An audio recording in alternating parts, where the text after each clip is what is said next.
કોઈ પૂછે કે ગુજરાતમાં શું ચાલે છે તો માત્ર 4 અક્ષરની અંદર જવાબ આપી શકાય, ભ્રષ્ટાચાર, નર્યો ભ્રષ્ટાચાર.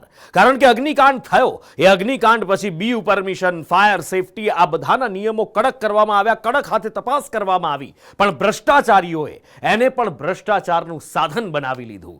આગ ક્યારેય નહીં લાગે એવું કહેવામાં આવ્યું, પણ આજે ફરી એકવાર એક આગ લાગી અને ફરી પાછા તપાસના તરકટો શરૂ થયા. અને આ બધાની વચ્ચે એ જ રાજકોટ જ્યાં અગ્નિકાંડ થયો ત્યાંથી જ રાવ ઉઠી છે કે ફાયરની તપાસને ભ્રષ્ટાચારનો કિમિયો બનાવી દેવાયો છે. કે રાજકોટ અગ્નિકાંડ બાદ રાજ્યભરમાં ફાયરની તપાસ શરૂ કરાઈ, સીલ મારવાની કડક કાર્યવાહી કરાઈ. એમાં પણ ખાસ તો સ્કૂલો ઉપર ભાર મૂકવામાં આવ્યો. તો પછી ફરી આગ લાગી કેમ? પણ એવામાં નવું શૈક્ષણિક સત્ર શરૂ થતા સ્કૂલો શરૂ થઈ ગઈ, એટલે તંત્ર દ્વારા સ્કૂલોને ફાયર સેફટી અને બીયુ પરમિશન મામલે 1 મહિનાની વિશેષ છૂટ આપી દેવાઈ. અને સ્કૂલો માટેની આ વિશેષ મહેરબાની મોંઘી પડી શકે છે. આવું અમે નથી કહેતા, રાજકોટના કેટલાક હોટલ સંચાલકો કહી રહ્યા છે. રાજકોટના હોટલ સંચાલક એસોસિએશને આજે બંધ પાળી રજૂઆત કરી કે તંત્રની સીલિંગની કાર્યવાહી ખાલી ને ખાલી તોડબાજી માટે થઈ રહી છે.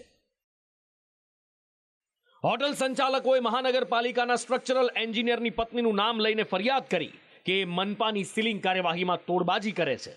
તો સામેથી જવાબ આપવામાં આવ્યો, આરોપો ખોટા છે, આવું કંઈ જ નથી. એ કોના આધારે ચાલતું હતું? અત્યાર સુધી શું કોઈ કાયદો નહોતો? જે બેન્ક્વેટ હોલ, જે પ્રોપર્ટીમાં સીલ માર્યા છે, હપ્તાની વાત કરીએ તો અત્યારે પણ પ્રેશર છે.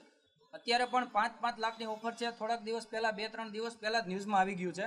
એક અધિકારીનું નામ, જે આરએમસીમાં લોકો હતા અને આરએમસીમાં ત્યાંથી ડિસ્ચાર્જ કર્યા છે, તે આરએમસીના નામે હપ્તા ઉઘરાવતા હતા. 5-5 લાખ રૂપિયાના સેટિંગ માંગેલ છે. તો એમાં અત્યારે ના પાડે છે. નામ એમનું હિમિશાબેન છે. જે સીલ ખોલવાનું છે એમાં એને 5 લાખનું સેટિંગ છે. આરએમસીમાં અરજી પણ એ કરી દે છે. આરએમસીમાં ટોટલ વસ્તુ જાણ પણ એ કરે છે. આજે આરએમસીના અધિકારીને ખબર નથી, આરએમસીના જે કમિશનર સાહેબ છે એ કોઈના આવેદનથી તો આપણે આ બધાના સીલ મારે છે. મેં કોઈ પણ રીતનો 1 પણ રૂપિયો કોઈ સીલ ખોલાવવાનો નથી લેતા. 2 લીટી હાથની લખીને આપી હતી અને ફોલોઅપમાં મેં જીએડી વિભાગમાં કીધું કે ભાઈ આ લોકોનો કાંઈ જવાબ આવ્યો હોય તો એનો જવાબ કરતાં મને આવડતો તો મેં જવાબ કરી દીધો છે. 1 રૂપિયો પણ મેં નથી લીધો. જે ભાઈએ સ્ટેટમેન્ટ આપ્યું છે એ તદ્દન ખોટા છે. મેં પૈસા નથી લીધા, એ એવિડન્સ હું તમને આપી દઉં. ભાઈ ને એટલે મતલબ આપણે ઓફિસમાં જતા હોય ને કેમ છે કેમ નહીં સાહેબ, અને અમારી ફાઇલનું શું અપડેટ છે એ બાકી સાગઠિયા સાહેબ સાથે અમારે એવું બધું ક્લોઝ રિલેશન કોઈ ના અમે કોઈ દિવસ એક લોકો ભલે ગમે એ બોલે છે પણ મેં કોઈ દિવસ સાગઠિયા સાહેબને સેટિંગના પૈસા લેતા મેં નથી જોયા. રાજકોટ મહાનગરપાલિકાને પૂછવામાં આવ્યું તો એ તો મગનું નામ મરી પાડવા તૈયાર જ નથી. કોર્પોરેશનના કોઈ અધિકારીનો આમાં રોલ જ નથી. જે અધિકારીએ સીલ ખોલ્યું છે હંગામી રૂપે ખોલ્યું છે. જે તમામ મિલકતોમાં આપણે સીલ ખોલીએ છીએ હંગામી રૂપે, કે ફાયર એનઓસી માટે અથવા બિન અધિકૃત બાંધકામ રેગ્યુલરાઇઝ કરવા માટે, આપણે અને એ હંગામી સીલ જ ખોલ્યું છે. આપણે કાયમી સીલ એ જે પ્રોપર્ટીનું મેન્શન કરે છે એમાં આપણે હંગામી સીલ જ લગાવ્યું છે. આપણે કાયમી સીલ દૂર કર્યું જ નથી. ઇવન આજે બી એ જ વસ્તુ છે અને આ વસ્તુ આપણા રેકોર્ડ પર છે. એક બાજુ ભ્રષ્ટાચારના ગંભીર આરોપ છે, બીજી બાજુ તંત્રનો લૂલો બચાવ છે. અધિકારીઓ એને જ ભ્રષ્ટાચારની સીડી બનાવીને બેઠા છે.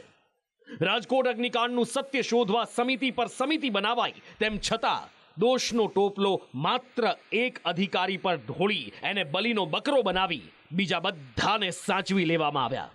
પણ જો ફાયર અને બીયુ પરમિશનની તપાસમાં આ જ રીતે ચાલ્યા કર્યું. બ્યુરો રિપોર્ટ, સંદેશ ન્યૂઝ.